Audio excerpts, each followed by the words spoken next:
Apa itu energi? Energi adalah kemampuan atau kapasitas untuk melakukan usaha. Makanan yang kita makan memberikan energi untuk beraktivitas.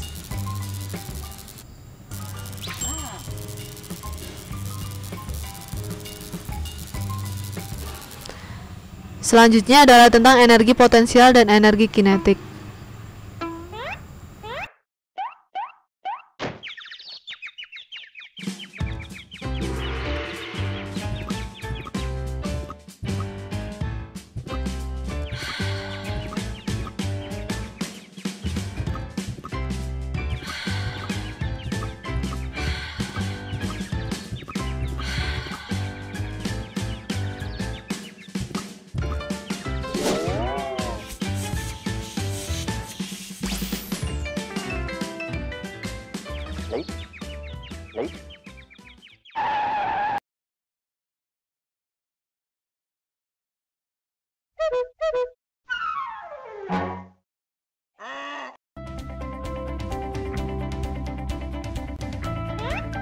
Hukum kekekalan energi. Energi tidak dapat tercipta. Energi tidak dapat musnah. Energi hanya dapat berubah dari satu bentuk ke bentuk lain. Perubahan energi: energi matahari, energi listrik, energi mekanik.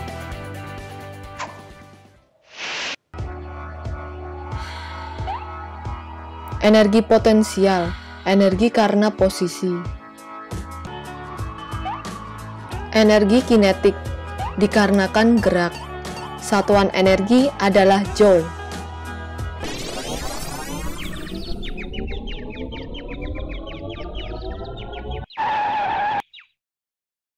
Yes!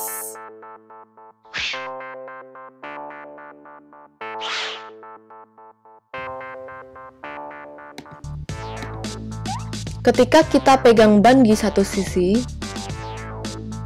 ban memiliki sejumlah energi potensial. Ketika dilepaskan, energi potensial mulai berubah menjadi energi kinetik. Ketika ban bergerak bolak-balik, energi kinetik berubah menjadi energi potensial dan sebaliknya.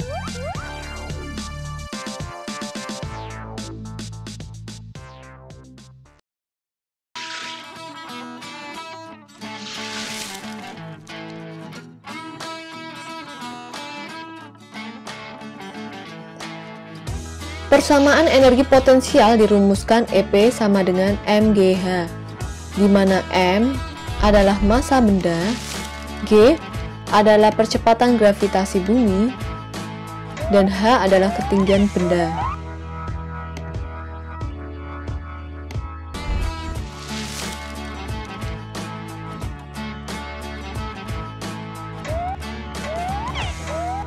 Pada puncak pohon merupakan energi potensial di mana EP sama dengan mgh. M sama dengan 30 kg, G sama dengan 9,8 meter per sekon kuadrat, H sama dengan 20 meter, sehingga EP sama dengan mgh sama dengan 30 dikali 9,8 dikali 20 sama dengan 5880 joule. Pada puncak pohon, energi kinetik sama dengan 0.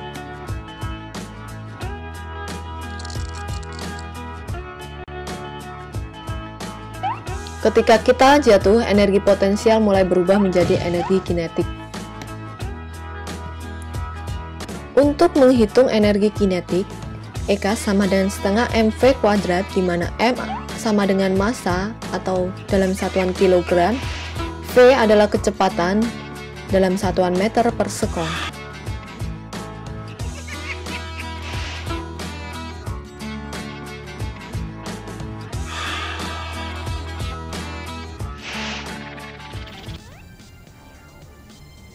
Dalam kehidupan sehari-hari, usaha diartikan sebagai segala sesuatu yang dikerjakan manusia, sedangkan dalam fisika, usaha didefinisikan sebagai gaya yang bekerja pada suatu benda yang menyebabkan benda tersebut berpindah tempat. Usaha dipengaruhi oleh gaya gravitasi bumi, massa benda, dan posisi benda. Jika gaya yang diberikan tidak menyebabkan benda berpindah tempat, berarti usaha bernilai 0 atau W sama dengan 0. Berdasarkan arah gaya yang diberikan terhadap benda, usaha dibedakan menjadi 1. Usaha oleh gaya searah dengan arah perpindahan. 2. Usaha oleh gaya yang membentuk sudut terhadap arah perpindahan.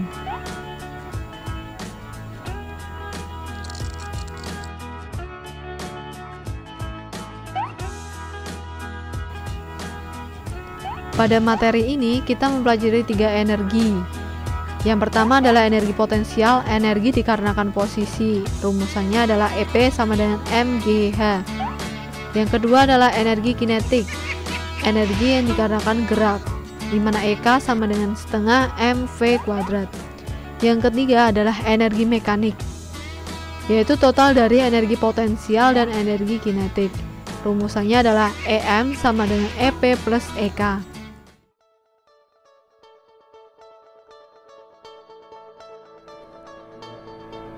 Oke adik-adik, kita lanjut ya ke konsep yang kedua ya. Yang kedua di sini ada yang namanya energi ya.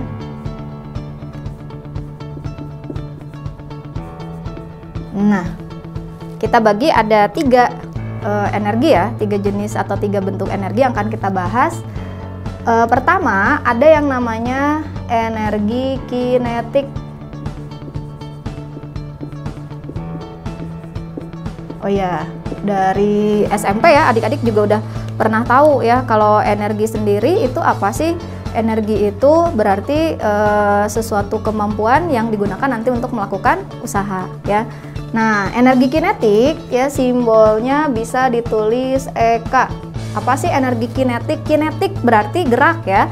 Ada hubungannya dengan gerak. Jadi kata kuncinya kalau energi kinetik itu ya gerak. Jadi artinya energi yang dimiliki oleh benda karena gerakannya atau ketika benda itu bergerak. Nah, apa persamaannya? Adik-adik masih ingat? EK itu setengah mv kuadrat ya, atau boleh kunci 3D-nya ya ada nih dari sejak SMP, mungkin adik-adik sudah tahu ya, setengah manusia vampir katanya. EK itu setengah manusia vampir. Oh, jangan ya, jangan dikatakan yang namanya EK setengah manusia vampir. Maksudnya di sini energi kinetik itu persamaannya setengah mv kuadrat ya. Apa M-nya? Itu adalah massa. Jadi di sini M-nya massa bendanya ya. Satuannya kilogram, kemudian V. Nah, otomatis kalau bergerak pasti cirinya ada kecepatan ya. V-nya kecepatan. Satuannya meter per sekon ya. Dan EK sendiri ini tadi apa energi kinetiknya ya, energi kinetik satuannya adalah joule ya. Oh, sama dong sama usaha. Iya, jadi ada kesetaraan ya antara usaha dan energi karena satuannya sama, dia dimensinya sama, sehingga nanti ada hubungannya adik-adik ya, ada hubungan antara usaha dengan energi ya. Langsung aja nih ya kakak bahas. Jadi ada hubungan antara usaha dengan energi kinetik. Hubungan usaha dengan energi kinetik. Nah, apa hubungannya? Hubungannya adalah, jadi kalau misalkan ada sebuah benda nih ya, massanya M. Mula-mula dia bergerak dengan kecepatan V1 ya. Kemudian ditendang gitu ya, atau intinya menerima gaya gitu ya, atau menerima apa namanya, kalau mobil mah digas gitu ya. Nah, sehingga kan kecepatannya akan berubah ya, sebut saja menjadi V2. Nah, kalau misalkan kita ingin tahu berapa sih besar usaha yang dialami oleh si benda ini ya untuk merubah kecepatannya dari yang asalnya V1 menjadi V2. Nah, maka adik-adik bisa gunakan hubungan usaha dengan energi di sini. Jadi nanti untuk mencari usahanya itu akan sama dengan perubahan dari energi kinetik yang dialami oleh benda ya.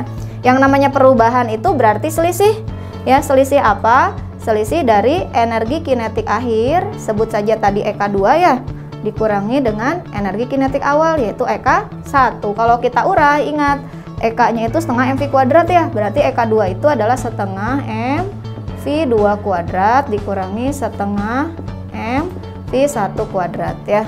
Nah, Karena sama nih ya, setengah M nya boleh dikeluarin adik-adik ya, setengah M V2 kuadrat min V1 kuadrat. Nah, maksudnya ini biar lebih simpel ya, tapi kata kuncinya tadi di sini aja nih. W itu sama dengan, atau usaha sama dengan perubahan energi kinetik ya. Nah, jadi di sini kalau misalkan benda itu mengalami perubahan kecepatan, maka kita bisa mencari usahanya dari perubahan energi kinetik yang dialami oleh benda. Oke, bisa dipahami ya? Sampai sini tidak terlalu susah. Kemudian yang kedua, nah ada yang namanya energi potensial ya. Energi potensial, simbolnya EP. Nah, benda punya energi potensial karena dia memiliki suatu ketinggian ya dari titik acuan. Jadi kalau misalkan ada pohon kelapa, ada buah kelapa di atas pohon gitu ya. Nah, dia punya energi potensial terhadap acuannya tanah, tergantung ketinggian dari si buah kelapa tadi ya. Adik-adik masih ingat persamaan energi potensialnya? Oh, maaf. Ini kakak pakai warna hitam dulu ya. Persamaannya EP itu megah.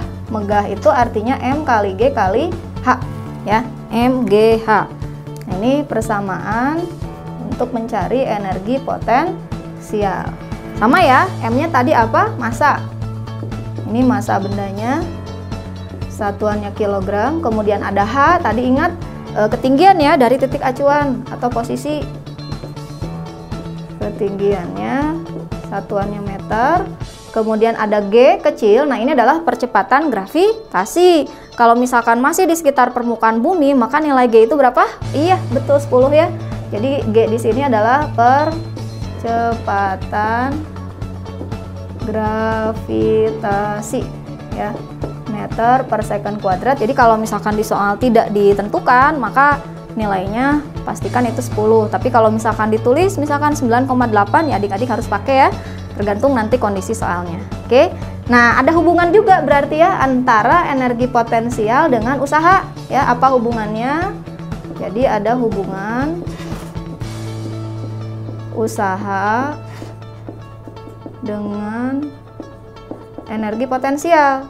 Nah, di sini kalau misalkan ada sebuah benda nih adik-adik ya, mula-mula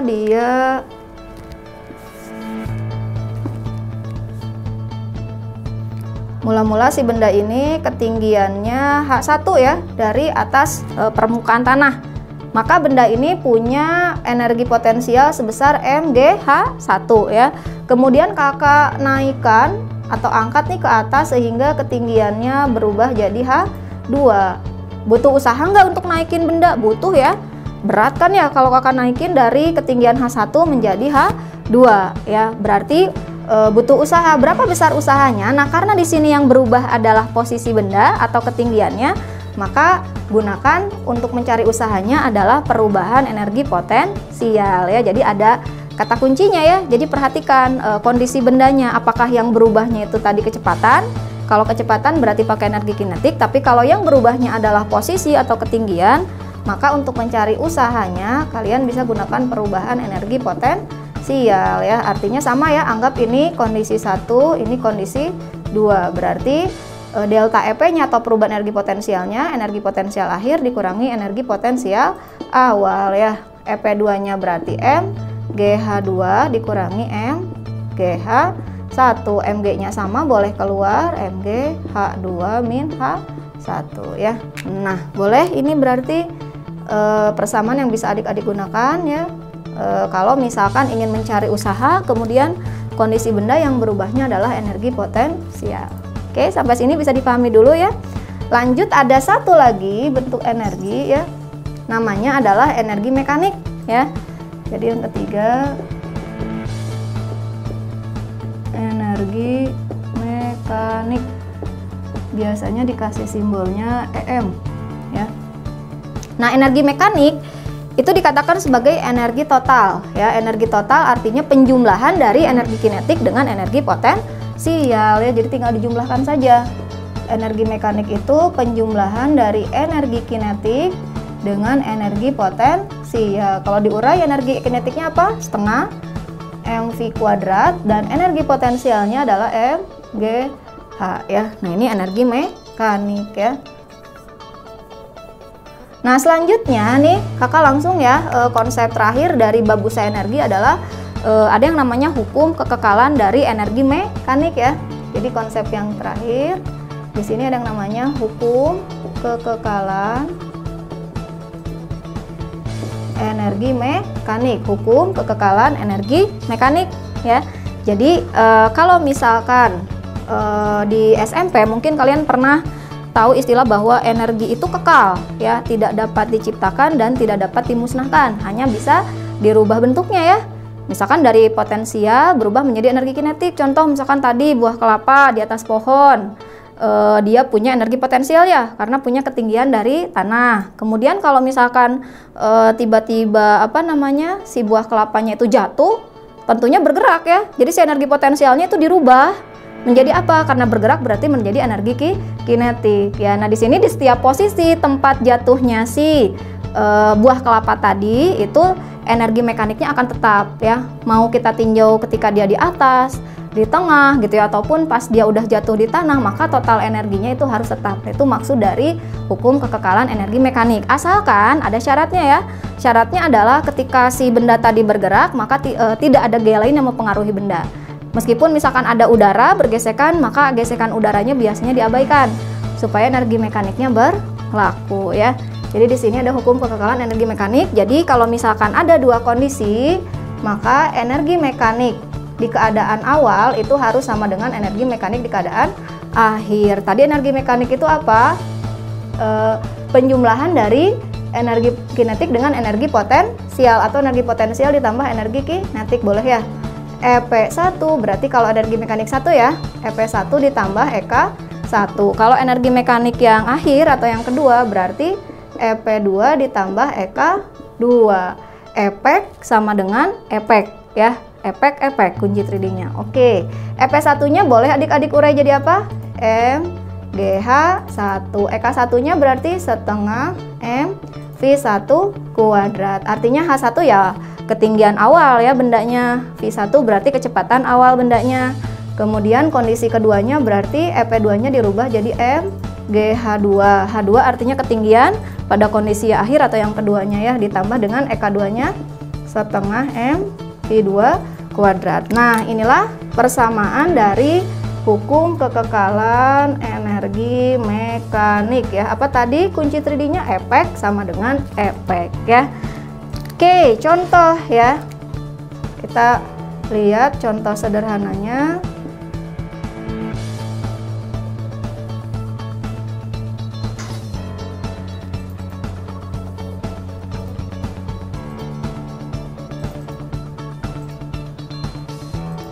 Ini keadaan A, ini keadaan B ya. Ada sebuah benda di sini. Nah, massa bendanya 2 kg ya. Dilepaskan dari suatu bukit misalkan ya, dimana ini ketinggiannya sebut saja H1-nya 10 meter ya. Nah, ketika benda itu ada di di posisi di B, misalkan di sini dilepaskan. Kalau dilepaskan berarti anggap kecepatan di A-nya sama dengan 0 ya. Pertanyaannya adalah tentukan kecepatan benda saat dia ada di B. Nah, ini berapa jika ketinggian di B-nya misalkan adalah 5 meter ya. Nah, di sini kalau misalkan lintasan yang ditempuhnya adalah licin ya, maka adik-adik bisa langsung gunakan hukum kekekalan energi mekanik. Jadi tinjau keadaannya di A sama di B. Ingat ya, tadi energi mekaniknya akan kekal, artinya energi mekanik di A itu harus sama dengan energi mekanik di B ya. Energi mekanik di A itu apa berarti? Energi potensial di A ditambah energi kinetik di A. Energi mekanik di B berarti energi potensial di B ditambah energi kinetik di B ya. Nah, ketika di A punya energi potensial, bendanya punya tentunya ya, karena dia punya ketinggian dari acuan sebesar 10 meter. Jadi adik-adik uraikan, EPA-nya adalah MGH. H-nya berarti jangan H1 berarti ya, HA gitu ya. Ini adalah H di B. HA ditambah, ada energi kinetiknya ketika di A, karena kecepatannya 0 ya, karena bendanya dilepaskan, otomatis langsung aja 0 kan EK-nya. Karena ingat, EK-nya itu kan setengah mv kuadrat, karena V-nya 0 berarti EK-nya pun akan 0. Sama dengan apa berarti? EP di B. Nah, karena di B dia masih punya ketinggian, berarti ada energi potensialnya sebesar MGHB ya, ditambah dengan EKB-nya diurai karena yang dicarinya adalah kecepatan saat di B. Berarti apa? Setengah mvb kuadrat ya. Oke, sampai sini bisa dipahami ya. Nah, kalau kita perhatikan di sini mengandung M, di sini juga mengandung M, di sini juga mengandung M. Bisa dicoret ya, M-nya kita coret. Berarti tinggal G-nya, anggap kalau misalkan tidak diketahui ya udah G-nya masukkan 10 ya. Dikali H-nya berapa? 10 juga. Ya. Sama dengan G-nya berarti 10, H di B-nya berapa? 5 ya. Ditambah setengah VB kuadrat ya. 10 kali 10 berarti 100. Nah, ini langsung kita pindahkan ya, jadi min 50 sama dengan setengah VB kuadrat ya. 50 berarti sama dengan setengah VB kuadrat, kali silang adik-adik ya, berarti 100 sama dengan VB kuadrat. Maka dapat VB-nya adalah akar dari 100 berapa? 10 meter per sekon. Nah, ini kecepatan saat dia di B. Oke ya, jadi di sini kakak review sedikit untuk bab energi ini. Pertama ada energi kinetik ya. Energi kinetik itu cirinya apa? Kecepatan ya, bergerak berarti ketika benda bergerak punya kecepatan, maka dia punya energi kinetik sebesar setengah mv kuadrat. Kemudian hubungannya, kalau misalkan benda itu mengalami perubahan kecepatan, maka untuk mencari usahanya adik-adik tinggal cari dari perubahan energi kinetik. Jadi lihat cirinya ya, kalau misalkan di soal yang berubah itu adalah kecepatan, maka untuk mencari usahanya dari perubahan energi kinetik. Kemudian yang kedua ada energi potensial. Nah, itu dipengaruhi oleh ketinggian benda. Kalau misalkan kita ingin mencari usahanya ketika benda mengalami perubahan posisi atau ketinggian, maka gunakan usahanya sama dengan perubahan energi potensial. Dan terakhir, ada yang namanya hukum kekekalan energi mekanik. Jadi kalau misalkan tidak ada gaya lain yang bekerja pada benda, atau misalkan benda itu bergerak pada lintasan yang licin, maka di situ akan berlaku hukum kekekalan energi mekanik ya. Jadi energi mekanik awal dan akhirnya itu akan kekal atau akan sama. Oke, demikian ya pembahasan untuk usaha energi. Kakak cukupkan sampai di sini dulu.